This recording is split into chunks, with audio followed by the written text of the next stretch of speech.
Magic Cheesy Chicken Rice Casserole. Mantika or olive oil, kahit anong ilalagay mo, pwede po. Then, bawang. Lagyan natin po yung ating yung manok. Tomato na tinadtad, kamatis. Lalagyan natin yung rice, no? Okay, so lalagyan na natin ng Maggi Magic Sarap.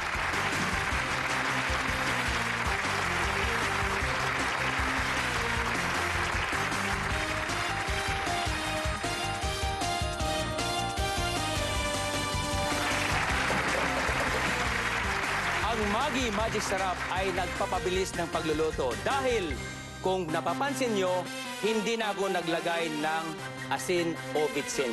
Basta't may Maggi Magic Sarap, ox na, kompleto na, nag-level up ang sarap ng dahil sa Maggi Magic Sarap.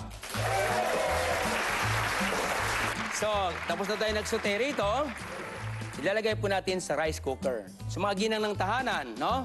Kung gusto nyo gumawa ng madaling recipe, of course, ito po yung gagawin natin. Ilalagay lang po sa rice cooker. Yan. At, lalagyan natin ng tubig. Tubig lang. Walang ibang ilalagay, kundi tubig lang. Dahil nilagyan na po natin kanina ng Maggi Magic Sarap, di ba? So, walang asin, walang vitsin. Maggi Magic Sarap lang inilagay ko. Lagyan ng tubig. Iyon natin. Okay, kapag naglalaba kayo, iwanan mo lang ito, no? Hindi na siya problema pa kung kailan maluluto dahil automatic po. No, habang naluto na, of course, kanina, ginawa ko na po yung isa rito. Ito po yon. Nag-advance na ako dahil hindi kayo uwi pag hindi ko gagawa ng advance. Alright. Ito yon. Ito yon, no? Siyempre, titikman natin ang ating... Natatakam na ba kayo? Natatakam na! Okay. Lalagyan na lang po natin ng kunting butter sa ibabaw. Butter naman madali namang bilhin, di ba? Sa ibabaw. Para lang siyang lalong sumarap. At lalagyan natin ng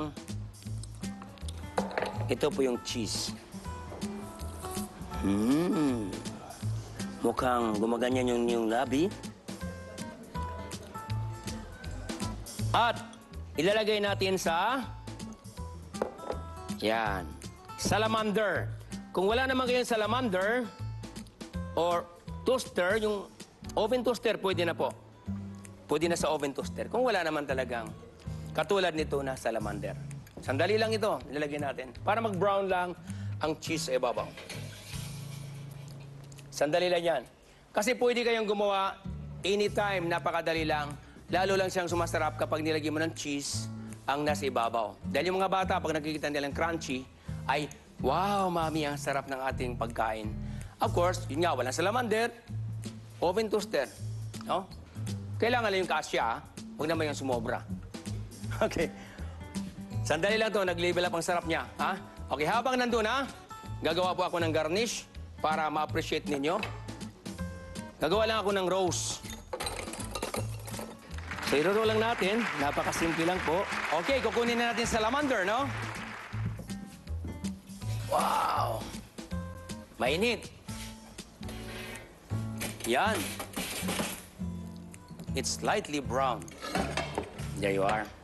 Okay, so lalagyan na po natin ang ating garnish na tinatawag, yung tomato rose.